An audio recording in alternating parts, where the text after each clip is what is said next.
The mother-in-law brought over a large bowl of dumpling filling and placed it in front of the daughter-in-law, expecting her to make dumplings for the whole family.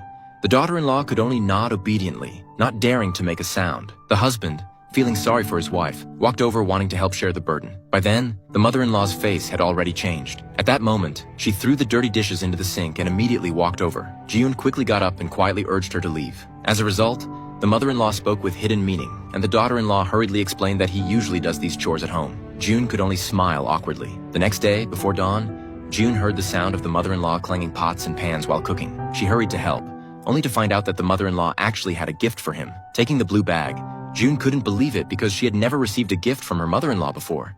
However, upon opening it, she realized it was a free gift from the bank, an apron. In fact, the mother-in-law had only discovered it was an apron after receiving the gift, and the daughter-in-law was the most suitable person in the family for this gift. Later, Ji-yoon put on the apron and began a day of endless busyness. Finally, after serving the whole family's meal, the parents-in-law were watching TV, and the husband was playing with the children. Ji-yoon still had to peel apples for her in-laws. Fortunately, the husband noticed his wife's hard work and quietly walked over to tell Ji-yoon that the luggage was all packed, and once she finished these tasks, they could go home. Ji-yoon was overjoyed, finally liberated. At that moment, the eldest sister-in-law unexpectedly returned with her family in tow. Seeing that the plan to go home had fallen through, Ji-yoon had no choice but to go back to the kitchen and work. She let out a deep sigh, her inner anger value already at its limit, but she dared to be angry, yet not dared to speak. Later, the mother-in-law was still ordering him around, asking Ji-yoon to bring dumplings and tableware for the eldest sister-in-law to try. Then, right in front of the daughter-in-law, she expressed sympathy for her daughter's hardships at her in-laws and said she must enjoy blessings now that she's back home, completely disregarding Ji-yoon's feelings. Looking at the happy family and herself, who was like a maidservant,